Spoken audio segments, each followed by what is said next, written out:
Hey everyone, it's Melanie here again. And if you heard our very brief podcast last week, you know that I shared about how our heart and desire as a ministry is to really speak for justice and to serve as true agents of reconciliation in our world. And as such, we felt that God was really leading us as an organization to pause. And we wanted to pause for three specific reasons: to pause and pray, to pause and listen, and to pause and reflect.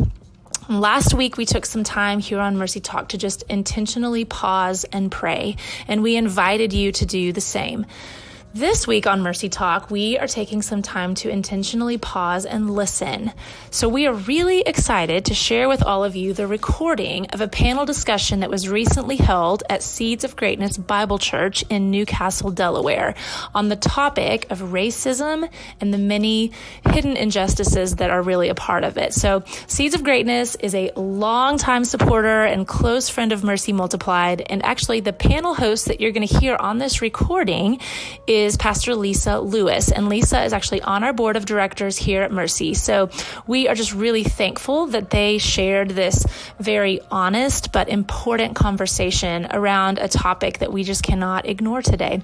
You're going to notice that this podcast is a good deal longer than what you're used to from us, but please trust me when I say that it is going to be very much worth your time. So we just continue to invite you to join us in pausing to pray, in pausing to listen, and in pausing to reflect. And we are very expectant for God to move in a very powerful way. We love you all, and we hope that you are both challenged and also encouraged by this panel conversation. In light of everything that has happened around our country, I believe that as leaders, we need to speak peace and release faith into the atmosphere. Some injustices have been done. And we believe that it's important for us to use our voice, which is a powerful tool that we have to bring peace and to bring restoration to what's been happening in our society. As I said before, we understand the anger and we understand the frustration that is brewing in our nation because of a broken, dysfunctional system. And I was listening to a minister today, and someone said, so does the nation need healing?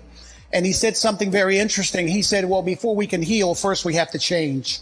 And so we've got to make some steps towards change. Tonight, we want to go in a little different direction and have a discussion. We want to talk. And I think that's one of the things that has been lacking in the church when it comes down to racism in the church, is we haven't talked about it. And so tonight we're going to talk a little bit more, and we're going to continue these talks as the Spirit of God directs us. Of course, tonight, one night is not going to solve the world's problems, but it can give us some information and open our eyes in some areas that maybe we've had blind spots. And so with the help of the Holy Spirit, we're going to go forward tonight. But before we do, I just want to read a quote from John Lewis, who was a civil rights leader, a senator from Georgia. He said he had marched with Dr. King as a college student in Selma. And he said, I know the pain, the anger, and the hopelessness. Justice has been denied for far too long. Rioting, looting, and burning is not the way. Demonstrate, vote, be constructive, and not destructive. And that's the message we're trying to bring, is a message of construction, not destruction. And so tonight, hopefully some things will be said to you that will benefit you and help you and give you some tools. And I believe that if we don't talk, we won't have a plan. And if we don't have a plan, we're not going to have a way to exit this anger and frustration that is facing our nation. We continue to pray for our law enforcement officers. We continue to pray for our communities. We continue to pray for our mayor and our presidents and those that are in government, that the wisdom of God would flow through them, and that the churches would become an avenue that from the pulpit, men and women of God would speak forth faith and peace to their congregations and to their communities. And we believe that this is going to turn around in the name of Jesus. So with all that being said, at this time, I'm going to turn things over to my wife, who's going to moderate this panel discussion. And we ask you, if you have questions or things of that nature, to please send your questions to us, and my wife will give you that information. Lisa? Good evening, everybody. So glad that you are tuning in tonight. As Pastor said, we are continuing our discussion, and we know we're not going to answer every question tonight, but we want to just continue our talk. And I'm so grateful for the panelists that have joined us tonight. I'm going to introduce them to you in just a moment. But if you do have questions, you can email your questions to Serge Marie Pierce. And Serge's email address is smpierce, Pierce, at seedsofgreatness.org. smpierce at seedsofgreatness.org. And she'll pass off those questions. And at the end of our discussion, we'll do our best to answer your questions, okay? First of all, I just want to take a moment and introduce our panelists to you. Really, some of them you know and some you might not know. But first of all, we have Mr. Greg Nicholson. Stand up, Greg, for just a second. Greg and his wife, Angie's not his wife. I'm always giving him a new wife. That wife. Greg and Lisa have been here at Seeds of Greatness for 18 years. Yes, for 19 years. Yeah, and Greg is one of the directors of our children's ministry. Yes. And his full-time job, he is a pharmaceutical sales manager, Yes. And travels all around the East Coast helping folks to get better.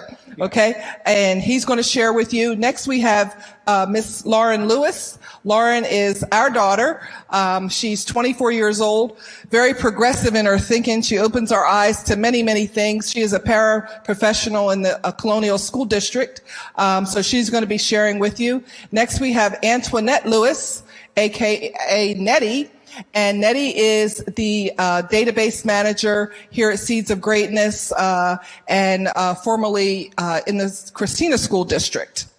Next, we have Miss Sharon Hers, Mrs. Sharon Hers. Sharon, we've known her since she was a little girl. You may know her as the daughter of Rick and Charlotte Edwards. We've watched Sharon grow over the years, and she's got something real special that she's going to share with us tonight. So I'm really pleased to have each and every one of you. What we're going to do is each panelist is going to take a few minutes. I'm going to kind of ask them a few questions, and they're going to take it from there, and we'll move throughout. And then at the end, as I mentioned, we will answer any questions that you might have. Greg Nicholson, we asked Greg to be a part. Greg is going to share his experience as a black man growing up he grew up in Philadelphia, Yes. in the city of Philadelphia, and he's going to share with you some of the experiences that he's had growing up black in Philadelphia. Yeah, actually my story will include a little bit of Philadelphia and Washington, D.C., where I spent a significant amount of time. And when I was young, having a father at home was very helpful in a lot of ways, because he was someone who really taught me, respect authority, treat people right, treat people fair. He was a good example for me because he was involved in the community. So that was a good backdrop for me, because I believe that God was positioning me when I would go into some of the situations that I had, probably one time too many, where it could have gone a different way. But growing up in Philadelphia, being a young black male, even though it continued throughout my life, I got pulled over a lot. Pulled over by the police? Pulled over by the police. And I can tell you that in all of those times that I was pulled over, I was never breaking the law. I think one time I had a broken taillight, and I believe that I was given a ticket for that broken taillight that I didn't know I had, because I guess the police officer wanted to do something as a result of pulling me over. But basically, the scenarios vary. I would get pulled over, and they would ask for my license and registration, and I would do everything that I knew to do based on what I was taught, and based on not trying to inflame the situation. What would you do? What kind of things would you do when you were pulled over? What were you taught to do? I'm glad you asked. When I got pulled over, I didn't really think a whole lot about why. It wasn't as much about getting into the why, but really realizing that, okay, Greg, you just got pulled over. This is a police officer. You need to be respectful. You need to not make any sudden movements. You need to refer to him as officer or sir, and basically do what you're told. And as he's asking me to do things, I need to let him know what I'm about to do. And you were taught to do that? Yes. Who taught you that? My father. And to be honest, some of that you also learned not just from my father, but from others in my community, whether my neighborhood uncles, and you kind of just knew that, hey, when the police pull you over, these are the things you need to do. Primarily with my father, but others, because it takes a village. So if you don't have a father, it doesn't mean you can't learn or be taught. But I knew that I didn't want to inflame the situation because I actually saw people not do that, and it became a situation where they're getting yanked out the car and things can go wrong. So, but I would get pulled over, and sometimes they would just ask for more information. There were other times, I remember one situation distinctly where I was driving with a friend of mine. We were driving down the street. Police officers pulled next to us. We looked at them, they looked at us, and then we pulled off, and siren went off, pulled us over, license and registration, ran it, came back, asked us to get out the car, searched me, searched my buddy.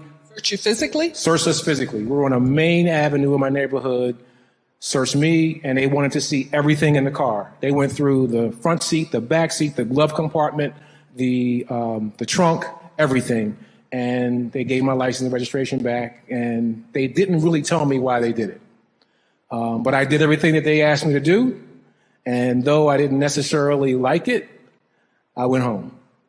So, and there were other instances where I got pulled over, and there were a couple of times, actually, probably the most traumatic was there were twice in my life where I was surrounded by the police. As I look back on both of those situations, maybe one of them there was probable cause. To pull a gun on you? Well, that's the thing. What happens is after the fact, thank God, you hear what they say, but the reality is it was overblown. There always seemed to be more people that got involved in the pullovers that I was in than were probably needed. But the reason why I say probable cause is because in one of the situations they said, just like in the situation where I got pulled over once, they said that there were some people who robbed something nearby, so they pulled us over. In this situation, they said they got a call that someone was robbing the store. So, I guess in my own mind, I'm trying to make sense of it that, okay, they had probable cause, but me and several of my buddies, we were in the car at a gas station, and we were about to leave the gas station, and probably 7 or 8 cars from various jurisdictions pulled up and all around us, and they had their guns out.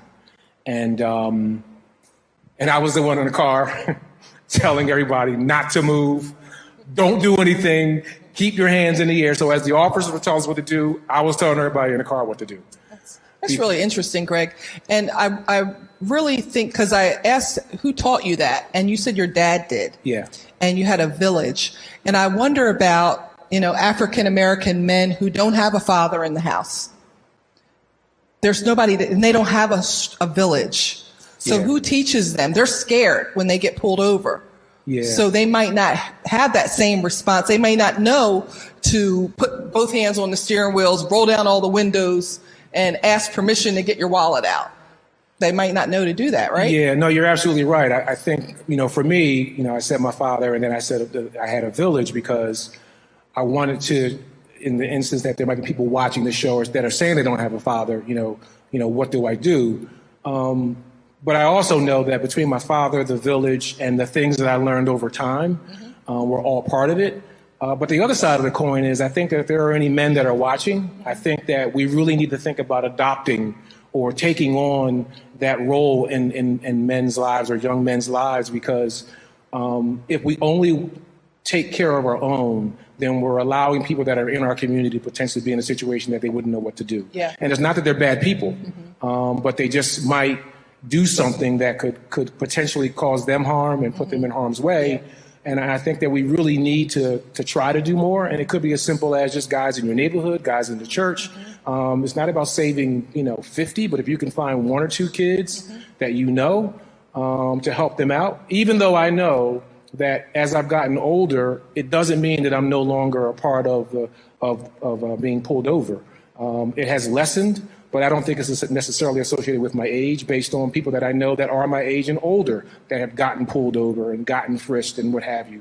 Some of the things that have changed for me is I have officers get behind me now, and they'll just stay behind me for a little while, and then they'll, kind of move on. So fortunately, I haven't had as many pullovers, but I'm not oblivious to it. I think as an African American male, it never really goes away, and that's unfortunate. But what I can tell you is that I'm not bitter. I don't have anything against police officers or people in law enforcement. I have a lot of friends that are in law enforcement, and even some of the men that were and women that were police officers in my neighborhood, we got to know them because they walked the beat. And so it's just like in our neighborhood, there were a few bad apples. In the police force too, there could be a few bad apples, and I didn't want to become what I thought that they might be pulling me over for. You know what I mean? That's good. That is, if you begin to do that, then you really can't be bothered by what they're doing if you're feeling the same way as them. If I don't want them to see black men as all thugs and criminals and things like that, then I can't look at the police and say, well, they're all out to get me. I've got to take each officer individually, and I think that's the right thing to do. That's good. Thank you, Greg. Thank you for sharing. Appreciate that. Next, we have Miss Lauren Lewis. And Lauren, I wanted to ask you a couple of questions. You introduced me to a term that I knew what it was about, but I never knew that there was actually a name for this. And I'm going to ask if you would define the term colorism. C-O-L-O-R-I-S-M. Colorism. Okay, so we know racism is the ideology that one race is superior to another. Colorism is pretty much a byproduct of that. And it's something that's really entrenched in the Black community, and it's really, really sad. It's basically a prejudice towards darker complexions and showing favoritism to people who are lighter.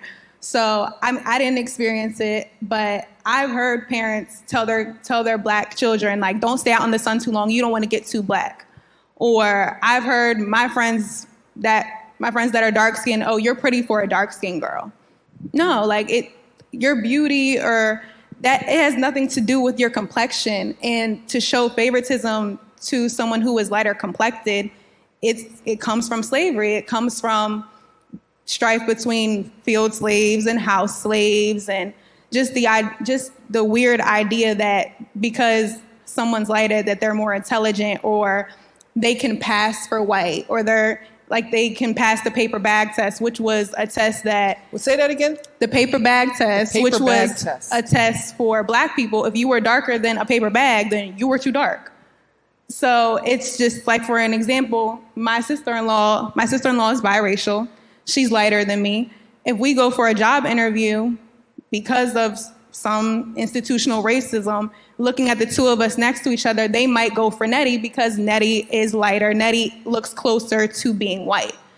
And also, me and Nettie might have the same message to say, but because I'm darker, I may seem like the angry Black woman.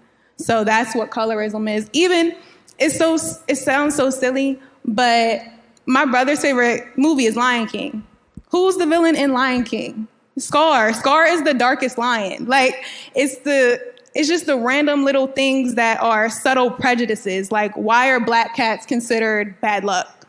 Like, why are crows considered ominous? Like, because they're Black. But it's those subtle prejudices that really are woven into our society, into how we look at people. It's so strange, honestly. And goes back to slavery days where the house slaves were many times the offspring of the slave master and one of the slaves. So then he would bring that house slave into the house, and she was normally a light-skinned, fair-complected girl, and right? And that also has to do with even the difference in hair textures. Because me and Nettie talk about it all the time. Like, how my hair is tonight. I washed my hair tonight. I didn't straighten it. I didn't do anything to it. But it's sad to say, but me and Nettie always say, like, we don't do ethnic hairstyles when we go for job interviews. I don't go to job interviews with box braids. I wait until I get the job to pull out my ethnic hairstyles, to do my twist outs or to do my box braids, just because because you're really judged off of your complexion, even your hair texture. That's sad. Another term I want you to define for us is institutional racism. So institutional racism is racism expressed through the practice of social and political institutions. It can be seen in disparities regarding wealth, healthcare, criminal justice, employment, housing, educational, and political power.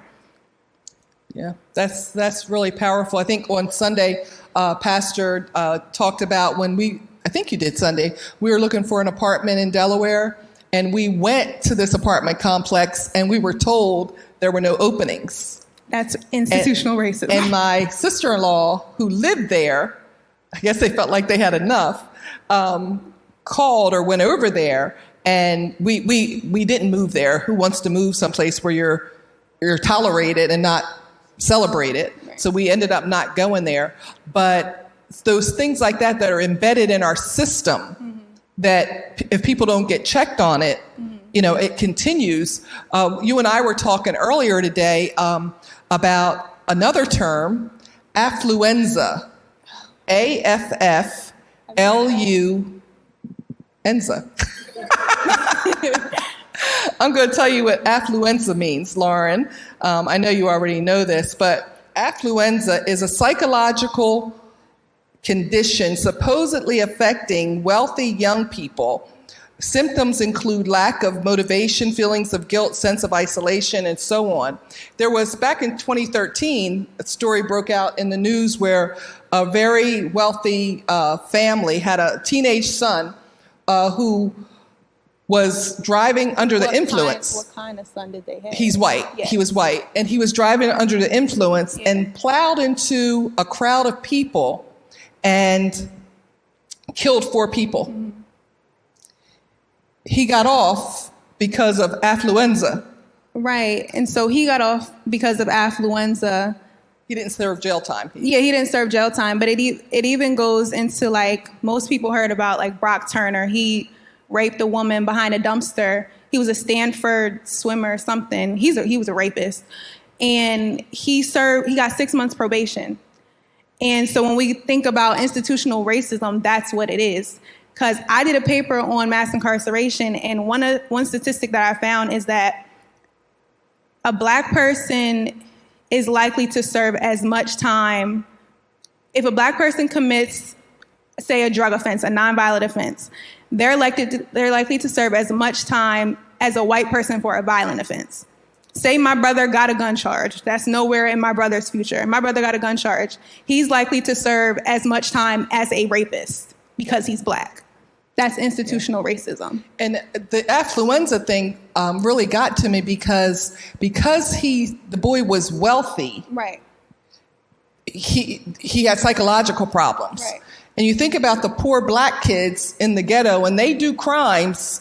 They're trying to maybe put some food on the table or whatever, and they get sent to jail. They don't get any leniency because of their living situation. And I think for Brock Turner, they said him serving jail time would mess up his college career.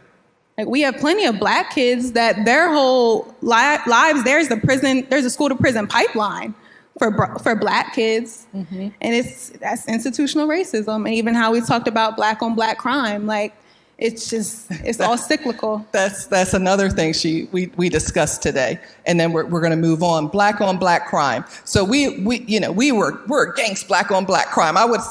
Those words would come out of my mouth, but Lauren was like, "What is Black on Black crime? Black people committing crimes in their own community. So if white people commit crimes in their community, is that called white on white crime? No. If Asians do it, is it called Asian on Asian crime? It's crime. So why? It's just not just crime, because I don't want to minimize criminal activity. It's crime, no matter what the ethnic group is. Right. That was really interesting. Yeah. It's really, some of y'all, you need to talk to some young people sometime. And even if you don't always agree. That's what I was going to say. Mm-hmm. Me and my mom, we might talk about stuff, and I will say agree to disagree, or I'll pick her brain. Just the whole thing with Black on Black crime. Blacks were redlined into areas. Blacks were in the projects. They were in the ghettos. Like my mom said, they didn't want Blacks in certain apartment complexes. So when you have all the Blacks in the communities that you put them in, and they commit crimes. Oh, black on black crime is such an issue. There's crime in every community. Every community has issues, but black on black crime is still after the narrative that black people are violent, black people are thugs. Every community has crime.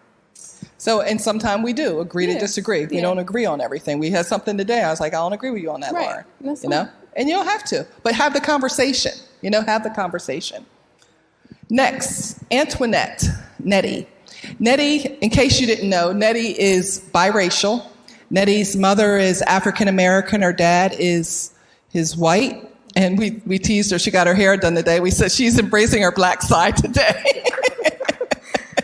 Yes. Sometimes and that's just a little joke that we do. Y'all don't have to say that to her.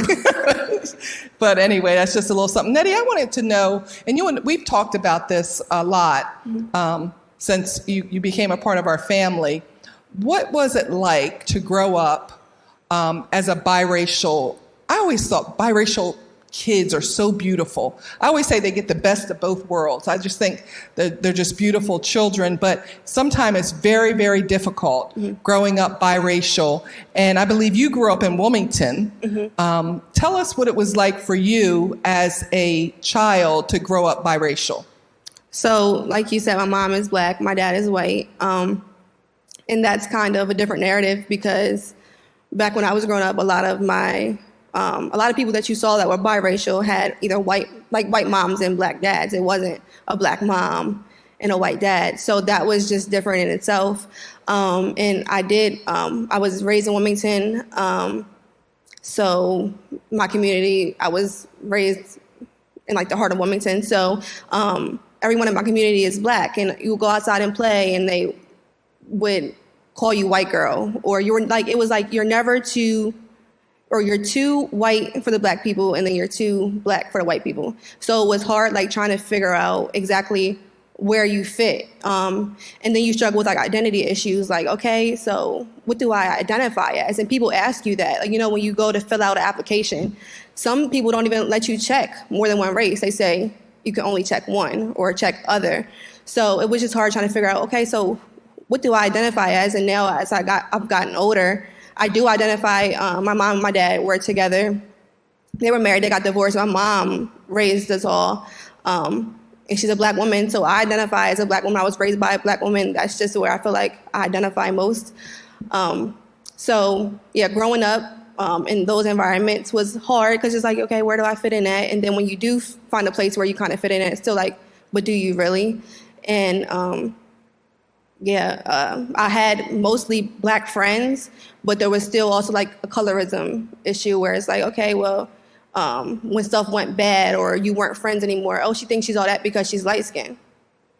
I can't help who I am. Or she thinks she's all that because she has curly hair or long curly hair. That's not what it is. It's just who I am. So I struggled trying to figure out what my identity was and exactly where I fit in to different groups because the black kids and white kids didn't really hang out. We had groups in school where it was the black kids, the white kids. And really I was mostly accepted by Hispanic groups of people. People thought I was Hispanic, and would come up to me speaking Spanish. Yeah. And they thought I was one of them. And yeah. So just trying to figure out exactly where I fit in. And my brother and my sister, we all look differently. My brother, we have the same mom and dad. My brother has blonde, when he was little too, he had bleached blonde curly hair with blue eyes. And my sister, she's lighter than me, lighter hair. So we all look different. So it's just. And your brother, his hair is still blonde. It's still blonde, It's blonde, but it's Afro-ish. Yeah. Yep. It's handsome, very handsome. Yeah. What would you encourage parents of biracial children? How would you encourage them to build their child's self-esteem? What would you say? I would say the biggest thing, you hear people compare, and I would say not to compare your child with anyone else. They are perfect just the way they are. Biracial children, my husband and I were having this conversation yesterday. I was like, so when do we tell Saray what she is? Do we tell her that she's black? Do we tell her she's part white? But just educating your children about who they are. You are more than one race, and this is what this race is like, this is what this race is like, but you're both, and you're going to go through certain things. Educate them about, when they get older, they're going to struggle with maybe figuring out where they fit in. I would just say, just continue to educate them about both parts of who they are, whether it be black and white or other races, where their roots are, and things like that. That's good. That's good. We found out, my mom is big on genealogy, and we found out that I part Lenni Lenape Indian. We Irish. So we have I think my great-great-grandmother was actually white. And so we have, my mom could tell you, like, she knows like the percentages. She did all those tests. And I think it's interesting, and I think kids should know who they are. It makes, and just reassuring them that it makes them special. It's not like weird to be different. It makes you special. Mm-hmm. It makes you who you are. Mm-hmm. And you're not better than anyone because of what you look like. You're not better than everyone because you are mixed. I hate the term mixed, because you're biracial. But it's what's special about you. So, because you use that term mixed, and that used to be the term, and then you were learned not to say that anymore. It's biracial. Mm-hmm. Yes. Or multiracial. Mm-hmm. Like we learn not to say someone is Chinese or Korean. What do you say? You just say, if you don't know, you just say Asian. What happens to Nettie, and I feel bad for her, but people will actually walk up to her and say, "What are you?" Mm-hmm. I think that's horrible. Like, what are you? What's that mean? How do you respond to that, Nettie? I'm always like, or you get the one where people just come to you speak Spanish. It's like, I mean, I took like 5 years of Spanish in school, so I do understand like the normal greetings, but I'm not going to respond to you because you just assumed that I was Hispanic. Yeah. So a lot of times just like, they're like, "What are you?" And I'm like, I'm black and white. Yeah. And it's just something I had to get used to. Yeah. But that term mix, my mom always like hated it growing up. She's like, "You're not a dog. Stop calling yourself mixed." Mm. So it was just like she kind of like hammered that into us. Like, you're not mixed. Mm-hmm. You're biracial. And that's the correct term for it, biracial. You were bullied as a young girl, weren't you? Yeah. Yeah. Yeah. Because again, like, it's like, because of your ethnicity. Yeah, I mean, there's other things, but that was like the main thing. Like, the light-skinned girl, you think you're all that, and it's like, I don't think I'm all that. I never said I thought I was all that. I mean, I think I'm pretty cool, but I never said that I was all that. It's kind of like trying to figure out where you fit in at, and then if you don't fit in, they kind of bully you for looking different or whatever. But again, I had mostly black friends, so when you're a light-skinned person and all of your black friends, there's going to be somebody that has an issue with it along the line somewhere. So that was just a reality of it. Mm-hmm. Thank you. Thank you for sharing and being vulnerable. Next, we have Sharon. And as I mentioned earlier, Sharon, we've known her since she was a little girl. She used to have long, long hair all the way down her back as a little girl. But she's the daughter of Rick and Charlotte Edwards, and we've known them for, more than 35 years. So I've watched her over the years. I've watched her grow into the woman she is today. She grew up, with her family having black friends. We've done trips together, so she's used to being around black people. She shared with me yesterday when we were talking, she made some mistakes over the years and some things that she regrets, where her African-American friends are concerned. But what really, we were talking about this yesterday, my husband and I in the car, talking about wanting to do a panel discussion. And we said, how about we ask Sharon to be a part of it? And I got home and we called Lauren down and said, "Lauren, what do you think of asking Sharon?" And Lauren was like, "I was just thinking the same thing. She would be a good person to have as part of the discussion." And the reason is that Sharon, over the last several years, has really taken it upon herself to educate herself where racism is concerned. I don't know another white person who's done that. I'm just going to be honest with you. And she's very vocal. My kids really love her passion, I'm going to call it. She's very passionate about it. And that's good. It's good because we need passion. We don't need anger, because sometimes when you're super angry, people miss the message. But Sharon has been very passionate in trying to educate her white friends and society in general. Sharon, what made you take a stand against racism and really educate yourself in that area? All right. So as you discussed, my childhood was a very diverse experience. We lived in a primarily white town in Pennsville, New Jersey, and sort of sandwiched between two other towns that had more Black people than we did in Pennsville. And my experience was, as Lisa said, spending time in Black friends' homes. I spent many weekends in Pennsville, New Jersey, in my friend's home. And I've known you all for a very long time. My Sunday school teacher was Miss Jeanette Blanchard. The Seeds, Keisha was a very close friend of mine growing up. So I've had the opportunity of spending that time, and that was much different than the people that I grew up with, because Pennsville is a very, very, very white town. And I remember we moved a lot when I was a kid, and we moved back to Woodstown, and I really enjoyed being in Woodstown because in school, I felt like I did when I was at church, because I had the different ethnicities in my school. And then my parents made the decision to move back to Pennsville. And this was when I was in 5th grade, and I would be going into 6th grade. And I remember I was so upset. I was so upset because I knew how prejudiced Pennsville was. And I didn't want that experience. And so I was very aware of the differences at a young age of Black and white, Hispanic, Latinx. I was very aware of all those things. And so the way that I thought I would combat racism at that age was to be a good white person.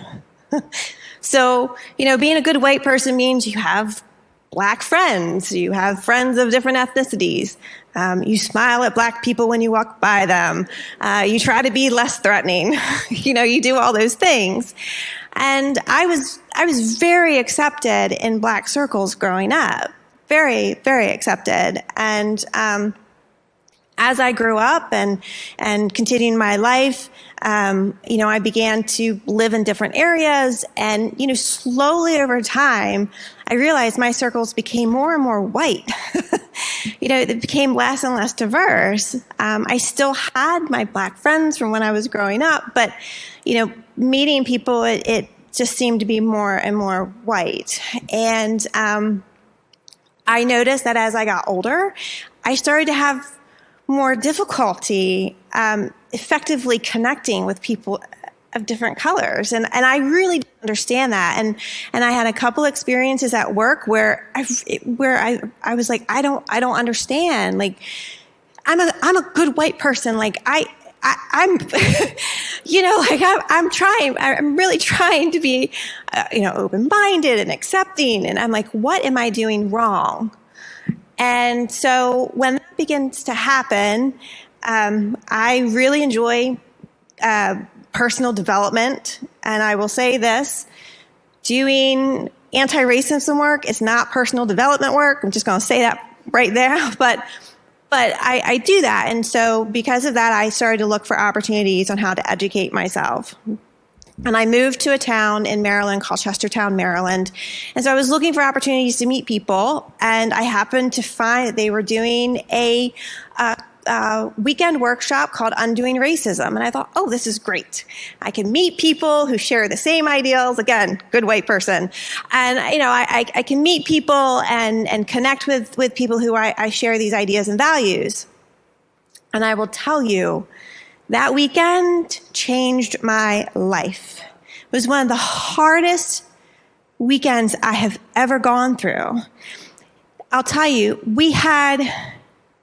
people didn't come back. So we met first on a Friday night, and it might have been Friday night. I remember we're in the middle of a discussion and a white guy got up and walked out and never came back. It was very, very impactful. And the information I learned, I knew some of the information, but I didn't. And I think, one of the challenges that we have is when you hear racism or racist, there are so many different definitions. There's not one definition. And I can tell you, I think that's by design. Because if we had a definition, we could unite and we would know what it is that we have to weed out. But because we have so many different definitions, well, what your version of racism isn't my version of racism, right? And because I didn't experience it, well then, it's not racism. I'm not a racist. Or, I have a black friend. My black friend says I'm okay. No. So there were things that I learned in that weekend that were really impactful. I cried, talking about my story, white tears. That's something you can look at. You can look up. What's that mean? White tears? Oh, that's when white people are like, oh my God, I'm so sorry. I am so sorry. Your experiences, I had no idea. Oh my God. And you're like, okay, Karen, thank you. No. And the other thing is too, as white people, and this is one of my concerns about tonight, I wanted to make sure that I was invited here. I really wanted to make sure Lisa, told me what we wanted to talk about, because as a white person, it's very easy when I come into a space to center myself. And what that means is I am important. I am important because in this culture, just being white, I am important. That's Sharon. That takes me to, yes. I think it's a great lead-in because there's another term I'd like for you to define, and I think what you're beginning to discuss. Yep. Define the term white privilege. So, so white privilege. So as I lead into that, I kept talking about how I thought I was a good white person. And one of the things I learned in that weekend workshop was that that's actually an overt form of white supremacy. That is a socially acceptable form of a white supremacist ideal. Because I'm jumping ahead. I have notes because I wanted to make sure I had it. But there's a really great article written by Peggy McIntosh. She actually wrote it in 1989, and it's called White Privilege, Unpacking the Invisible Knapsack. In trying to be a good white person, really that's trying to be not racist. And that, again, is an idea of white supremacy. And so I was continuing in a way that I wasn't aware that I was perpetuating white supremacy. And the way that you combat that is to be an anti-racist. And before I get into the white privilege article, there is a book called How to Be an Anti-Racist by Ibram Kendi.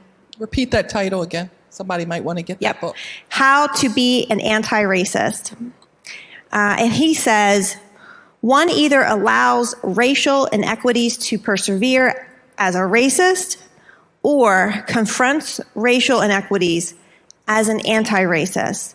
There is no in-between safe space of not racist.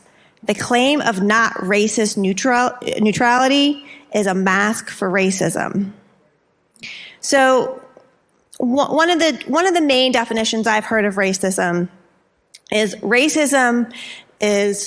prejudice plus power.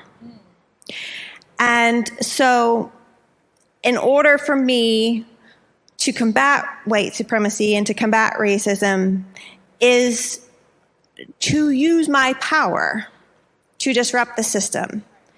So our society is a racially constructed society where someone who is identified as white has the power. And so one of the ways I can be an anti-racist is to acknowledge that and to acknowledge that that is a type of privilege. So that is where you get the idea of white privilege. And I know that is a very controversial idea for some. And some people will say that, it doesn't exist.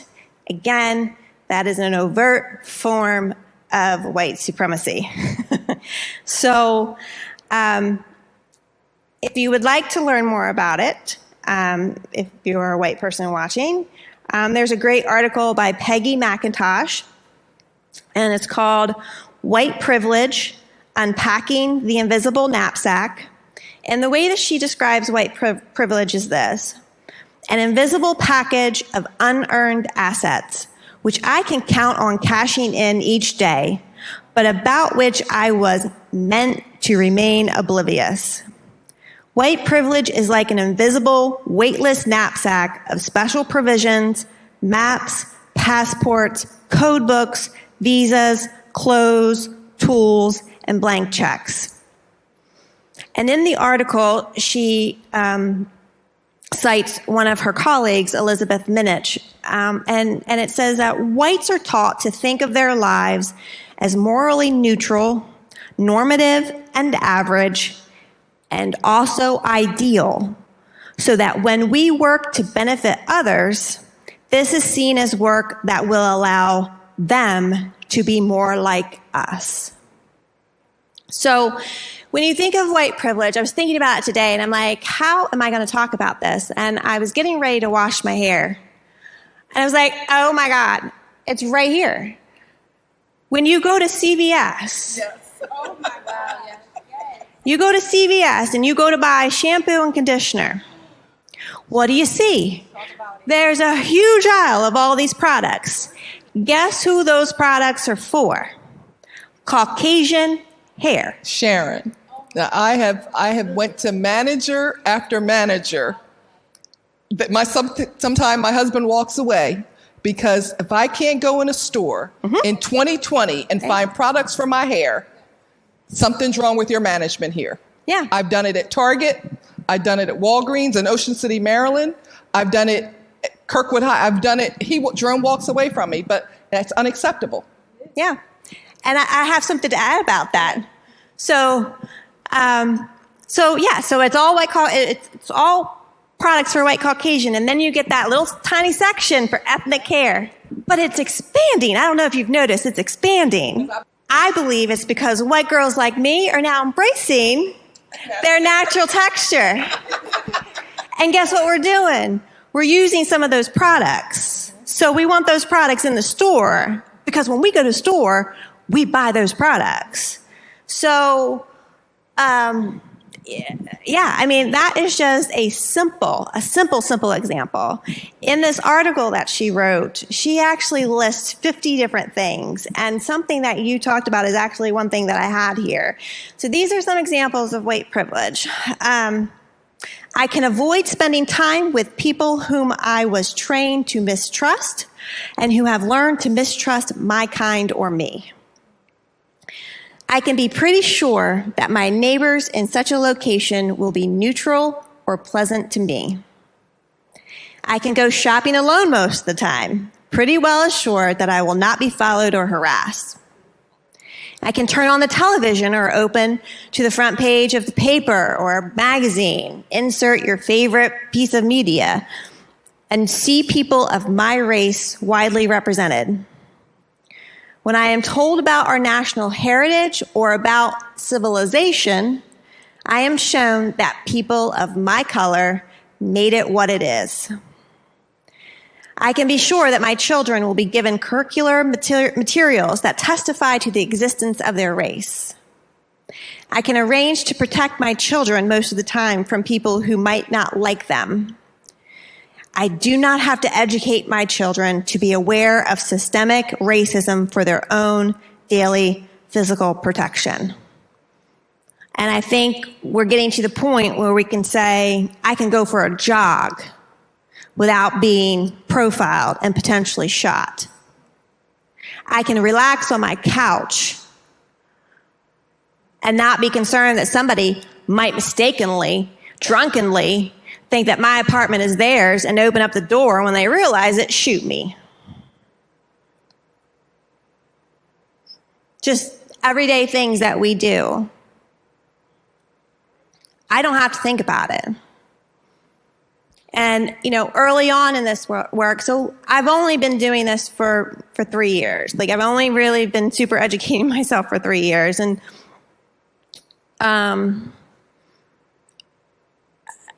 it can be overwhelming. And it can be really uncomfortable. And I got to the point where I was overwhelmed and uncomfortable, and so I stopped following different things and everything, and I was like, oh, I can turn this off. It was really, really like, oh, I've turned this off. I've muted this. I don't have to listen to it. That is my white privilege. And, one of the reasons that I started doing this work is because, again, like I said, I thought I was a good white person. I love my friends of different ethnicities. I love them. I do this work to honor them. So if I'm doing this work to honor them and they can't turn it off, why do I think I can turn it off? So I need to be comfortable being uncomfortable, because guess what? That is their daily experience. Excellent. Excellent. So it's not right that I continue to just move around in this world unaware and unaffected. I need to be responsible and be an active participant in this. So yeah, that I think I just want to make sure that was all I had written down about white privilege. I know I had some visuals, and the audiovisual team was very sweet. There is a really great visual of white privilege that I found on Instagram. And it was created by Courtney on Design. She's actually a Korean American. But it was promoted by an Instagram account that I love called At the Conscious Kid. They're really good for resources for children and for teachers. And but they promoted this, and this is actually like 4 or 5 slides. I would encourage you to go out to that Instagram account and look at it. There was something that they said. I took photos of it in my phone, so if I didn't have access, I could share it. But I know a lot of times people get uncomfortable with white privilege because they think, well, my life's been hard. Nothing's been handed to me. I've had to work for it. But the thing is that white privilege, and this was on the slide, I'm quoting it, white privilege doesn't mean your life hasn't been hard. It means your skin tone isn't one of the things that's making it harder. And white privilege isn't the only kind of privilege.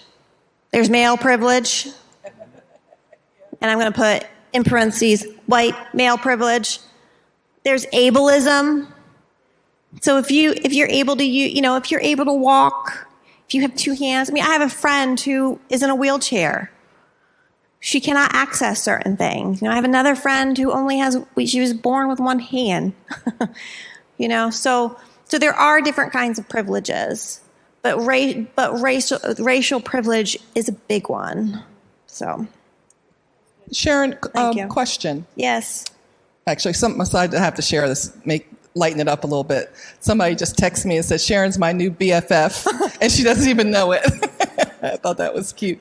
How can white people show support and solidarity during this time? I want to interject one other thing. Yeah. First thing Sunday morning, we don't talk to Sharon on a regular basis. We're friends on Facebook. We see her a few times a year, but we remain connected. First thing Sunday morning, and nobody knew what we were going to do on Sunday morning, having this conversation. Sharon inboxed Lauren and said, I've been thinking about you and your family. I just want to know how you guys are doing. first thing Sunday morning. I don't even know if you'd opened your eyes yet. When you woke up, you saw it.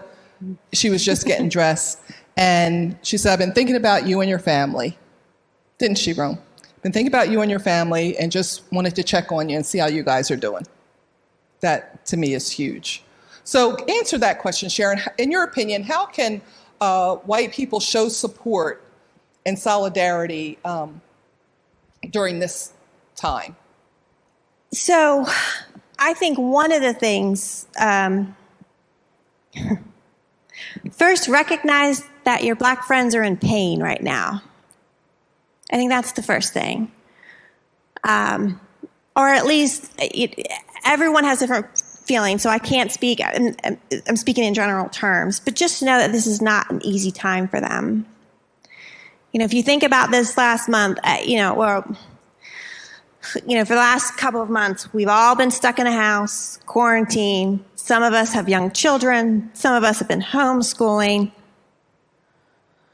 And your Black friends are also dealing with the constant racial injustices. And these things are just actively being shown across the internet, and constantly being aired and viewed, and then we have the protests, and I will just say our nation's leadership is not supportive. So there's a lot of stuff that's going on that they're dealing with that, again, we can turn off. I watched it this week. One of the things I was seeing is that, and I shared it on my Facebook page. After experiencing all this and the heaviness of last week and this weekend, on Monday, your Black friends were expected to show up at work and act like everything's okay. And I can tell you they're distracted.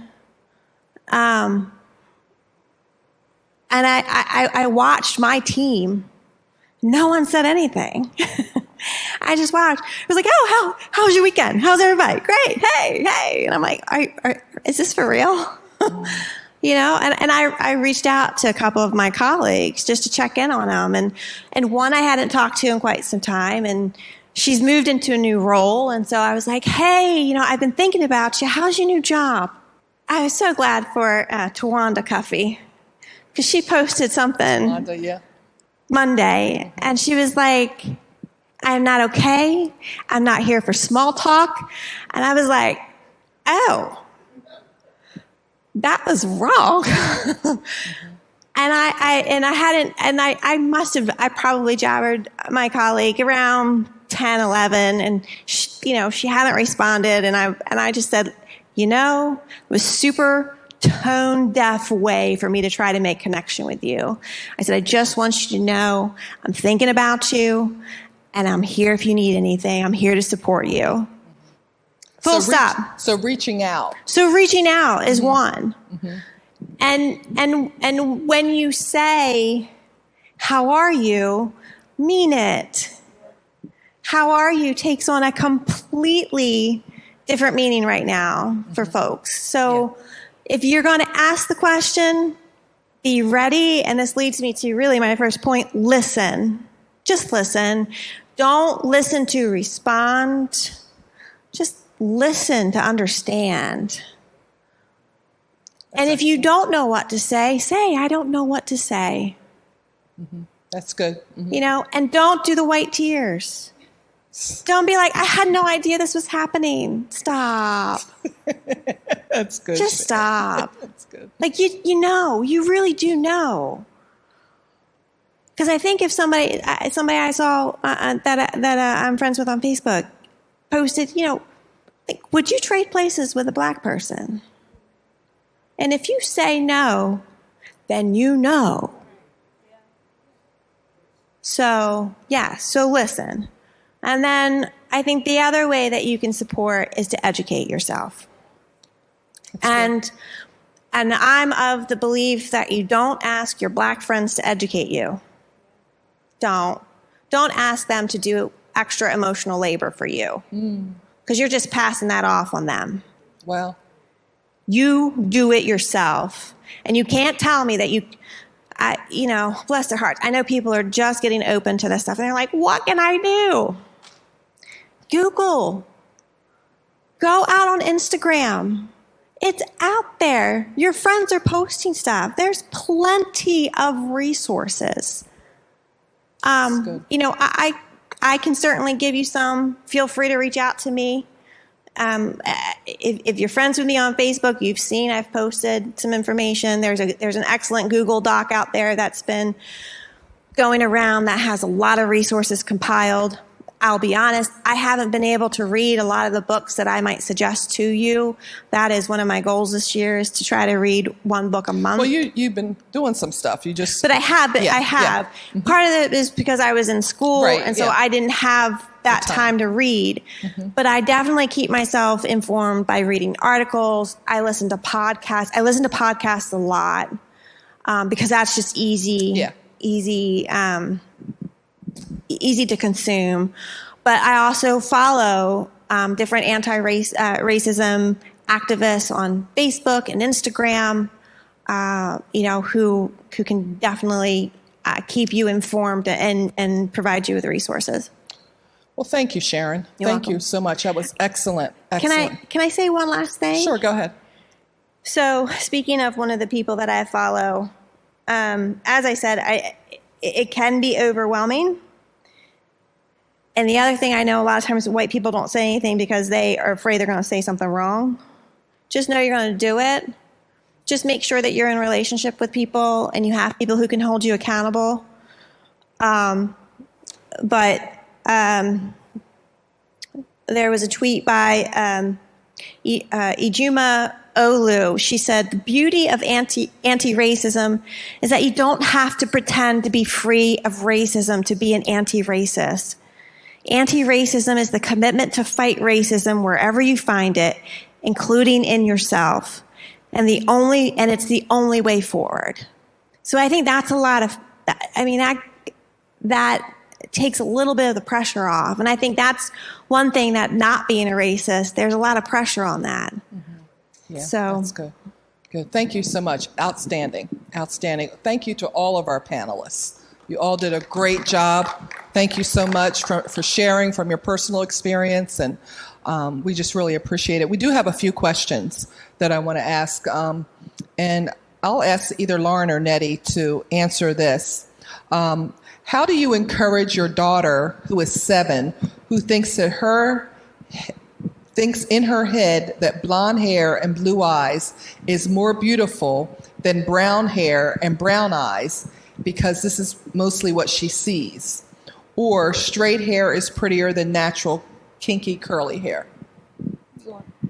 I would say, what is she viewing? Right. If she's watching, I know my daughter, when she gets on her iPad, she can be viewing kids. She likes watching kids play with their toys instead of, I don't know. It's like a thing. Kids watch kids play with their toys now. And a lot of the kids that are playing with their toys that are doing this thing, and it's like, I guess it's like the thing in now, right now, they're white kids. So I would say, watch what she's viewing. Show her more diversity. If you show her other little girls who there's a lot of little girls on Instagram and even on YouTube that you can find that embrace their moms, are embracing their natural hair, and they're embracing their natural hair and their skin tone, and their moms are doing different styles with their hair, and just have fun with it. Show her that there's beauty in that, and that makes her who she is. I know Sarai, she doesn't like getting her hair done, but I'm on YouTube watching hair videos, and if I have it mirrored onto my TV, she's watching them do their natural curly hair too. So that's good. That's good. What I used to do when Lauren was a little girl, I would buy her dolls. That's exactly what I was going to say. I bought her dolls that looked like her. Yeah, representation, American Girl dolls, but you can get something even cheaper that you can design them to look like you, and just surround them, whether it's different movies or whether you do your daughter's, you mirror your daughter's hairstyle. Like, I like that Nettie does that with Sarai. Saray might have twists one day, she might have braids another day, she might have a fro the next day. But Nettie and our whole family is very intentional of you're beautiful how you are. Yeah. Your natural hair is beautiful. It doesn't matter if it's curly or straight, braided straight back or in an afro. It's all beautiful. And she'll be on FaceTime. Look at my hair, auntie, look. So you just have to encourage. What we did with Lauren is like, and it doesn't have to be American Girl doll. That was something she was into. But Lauren, her first one was Addie. No, it wasn't. It was the Hispanic girl. What? Josefina. I had a very diverse. Lauren had a diverse collection. She didn't just have. I was going to say Addie. Addie's the black one, right? Addie's the slave. Yeah, slave. And Josefina. But you had different ethnicities, and that's what we tried to do with our children. Our kids were raised around different ethnicities. I wanted them to be used to being around people who didn't look like them. So that in this world, when they grew up, it wasn't the first time when they go to a job interview, they knew how to talk to people who didn't look like them. Can I add something to that too? Mm-hmm. Growing up, I struggled with having curly hair to the point where I straightened my hair every chance I got. My mom wouldn't let me do my own hair growing up because she didn't want me to damage my curl pattern. But as soon as I was out of her house and as soon as I got a flat iron in my hand, I straightened my hair so bad that I damaged it. Like I wanted it straight that bad. And it took me, when I got pregnant with Saray, I was like I realized, I was like, I don't want my daughter to have this issue. I want her to see her mom embracing her natural hair. So also, if you have naturally curly hair or a natural texture, show your daughter that you are embracing your natural hair as well. So, but it's okay if you want straight hair. Yes, it's okay. Whatever. It's okay. Just don't feel like you have to do fit it. in. Right. That's I know I did that too because I went to a predominantly white school and I had a perm. I kept my hair straight because it's not that you wanted to fit in, but you didn't want to stand out. Yep. You didn't want to get all the questions. You don't want somebody petting you like you're an animal. And it's work. Yeah, and it's a lot of work. It's work. So. Yeah, Laura, that's something because like the school that she went to, one girl actually asked her if she could touch her lips. Can I touch your lips? Because Lauren had... She asked me and reached in with a hand and said, can I touch your lips? Because I have full lips. And I just like dodged back and I was just like, what just happened? Like I was just like dumbfounded. Just... Next question. We're going to just take a couple more questions and then we'll wrap up for tonight. And we know we can't cover everything tonight. Sharon, this question is for you. If you are in a conversation, or someone that you're around happens to be making racist kind of comments, how do you handle that? I will tell you, in the past, I've not handled it well. In my house, I don't allow it, but I was at someone else's house, and it happened, and I was like, I reacted because I have trouble hiding my reaction. And my reaction was, I can't. And I pushed away from the table and walked away.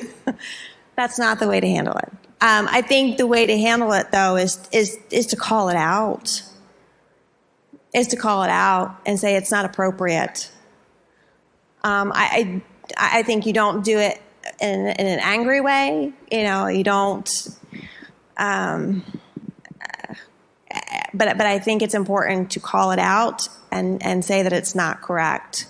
I know that's something that I need to work on because as Lisa was describing me, my passion can come out as anger. So I can be a little angry and snarky.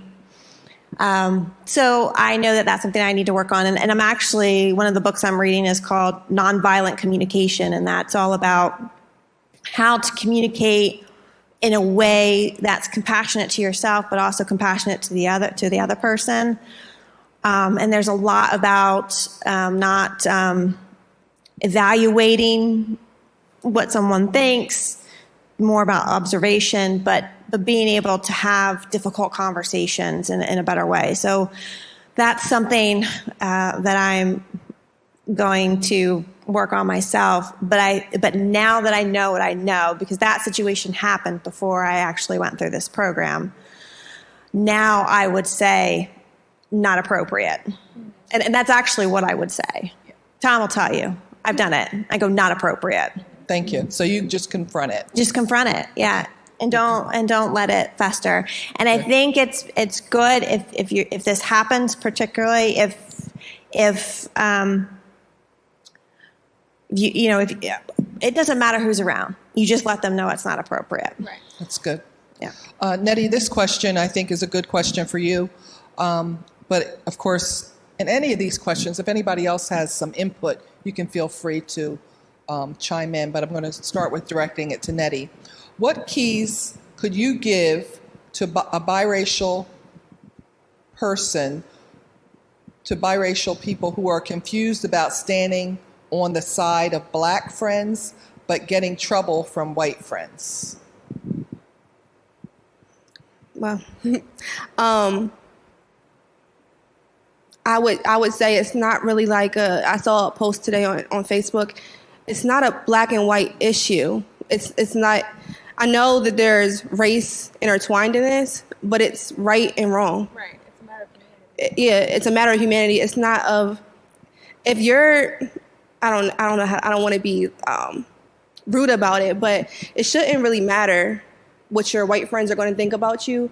Even what your black friends are going to think about you. It's just about being right. Being right in the situation. And that's really all I can say. I mean, that's all I can really say. It's just right or wrong.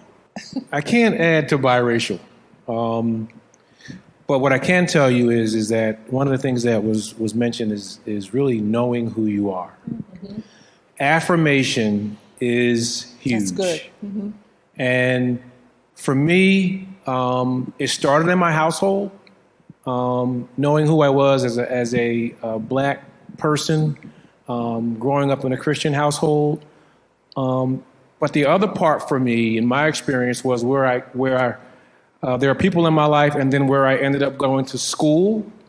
I went to school in D.C., and I don't want it to be about the school I went to or being in D.C. necessarily.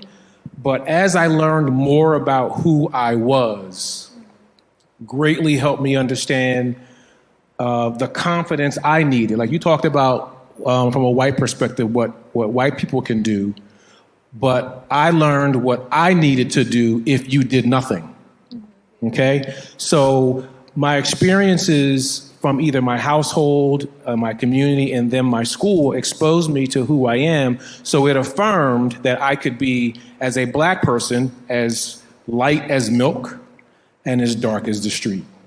I could be from any state in the union, or I could be from Europe and from Africa. And my hair could be curly, or it could be kinky. It could be short, it could be long. And as I learned more about all of who I was, all of what I could look like, all of what we've accomplished, it affirmed me, so that when I went out into an environment that was sometimes hostile towards me just because of the way I looked, I was okay because I knew who I was. So I think affirmation is one of the strongest things that you can do with your children in terms of, like you said, letting them know who they are, their history, and what they're all about, and where they've come from is huge. That's good. That's really good. And I'm not going to try to spiritualize things, but that's one of the things that's helped me growing up, is knowing who I am in Christ. Exactly. Yep. And, I am when I was in my previous career in the legal profession, most of the people that I worked with didn't look like me. But I declared every day that no weapon formed against me would prosper. The color of my skin would not work against me. And I declared the word of God, and it worked for me. Now, my husband would sometimes say, Lisa, you don't experience what I experience because you're a light-skinned woman. And maybe some of that is true. But the word of God worked for me in those situations. I was blessed on every job that I had. And I believe the affirmations from the word of God that I declared over my life really worked for me. And when I left that career, I left highly respected as a black woman. Yeah. They didn't say they didn't see color. They would say, Lisa's black, but she's fair. All those things. I left with a good reputation and an honorable reputation. as a Black woman? I mean, that is the ultimate affirmation, I think. I think all of what I said, I'm glad you mentioned it, is that growing up in a Christian household and Christ being a part of my life, I know that is why doing all of the right stuff with the police or law enforcement wasn't just doing things right. It was the blessing and protection of God. Because a lot of people have done things right and they still didn't get out of the situation. So, and you're absolutely right. I mean, knowing who I am as an African American, all of what we've done or contributed to this country and to civilization and all of that, I think God just takes it to a whole nother level. And it's what keeps you from, again, disliking people who may look at you the wrong way. You know what I mean? You're not bitter, you're not upset. And if anything, you want to pray for them because you want them to experience what you've experienced through Christ. And I think that's the ultimate affirmation of who you are. Yes, I agree. That's really, really good. I believe that's basically the questions that we have. Somebody did ask me, and I'm not sure that we're prepared to discuss this, either Lauren or Sharon may be able to at least define the term systematic oppression. I feel like systematic oppression comes from systematic racism. Would you agree? That's what I would think. Yeah. Institutional racism. Yeah. So systemic racism, obviously, systemic or institutionalized racism, you're oppressed.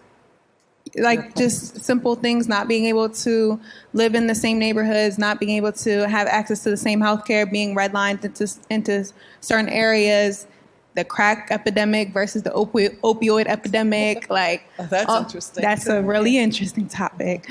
But it's oppression. Whereas like now we're in an age where opioid dependency is a crisis and it's really horrible. It's just horrible.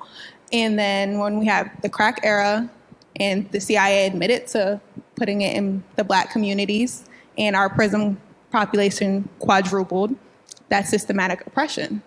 Because a system, me and my dad have been going back and forth because he's been saying the system is broken, and I've been saying the system is working how they wanted it to work. People are just calling it out now. And Black people are oppressed because of the system that's in place. It was never built for them. It was built on us, but it was never built for us. So we grew up in the projects. Y'all hear us say that a lot.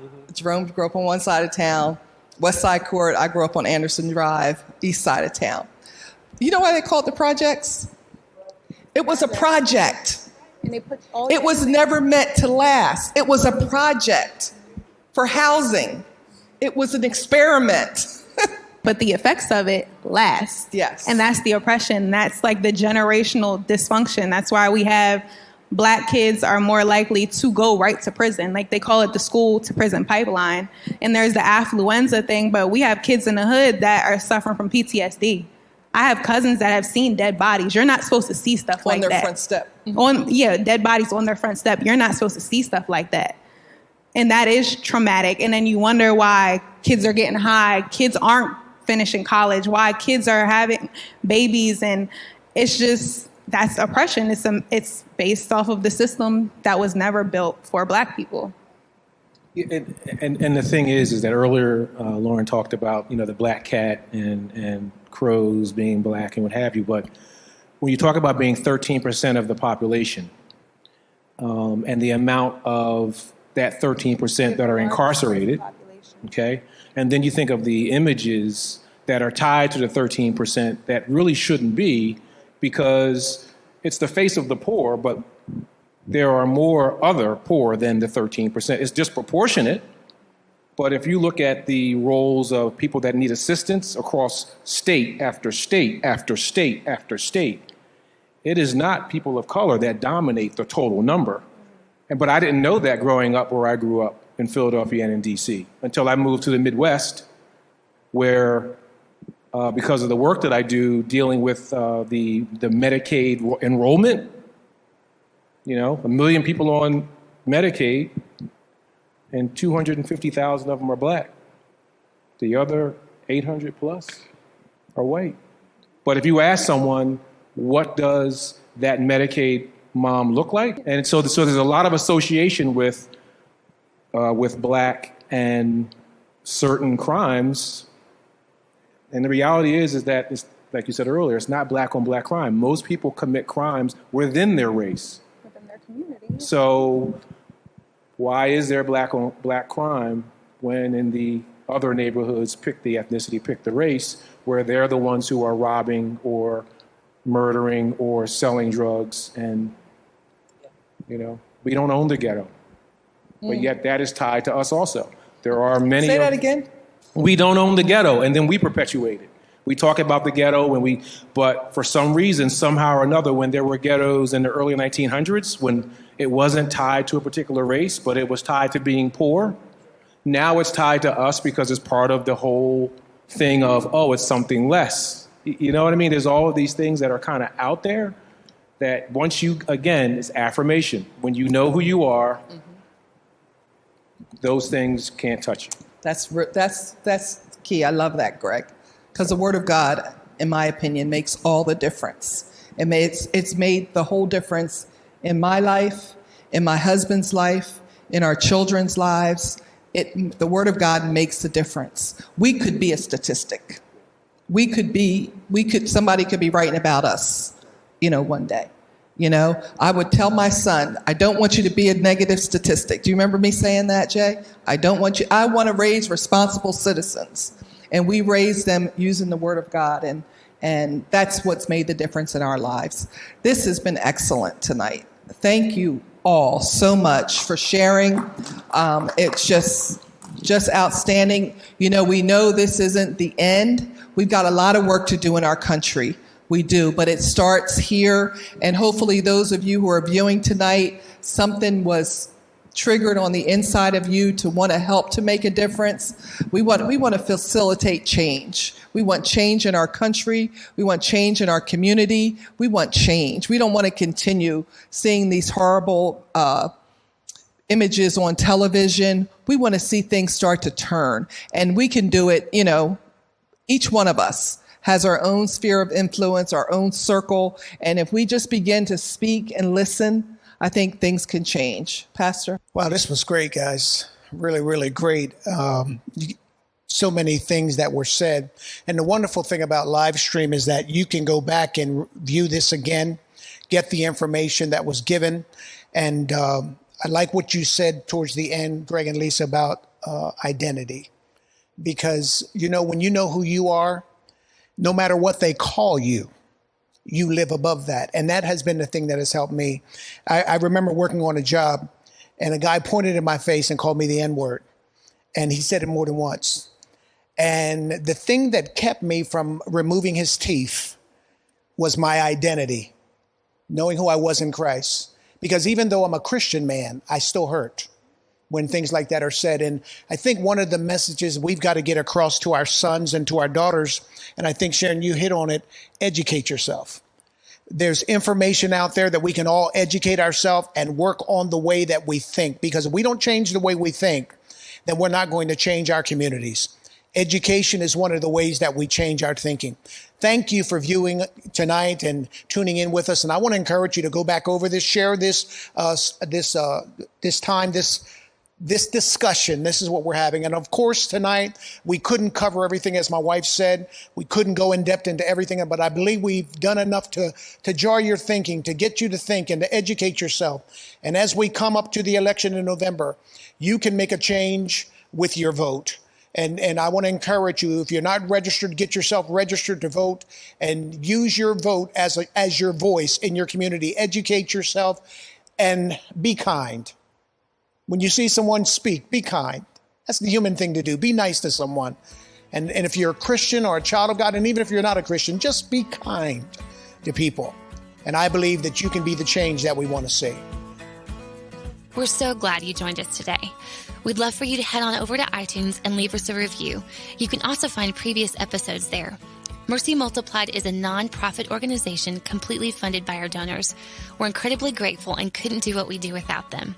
If you want to find out more how you can partner with us financially, head over to mercymultiplied.com.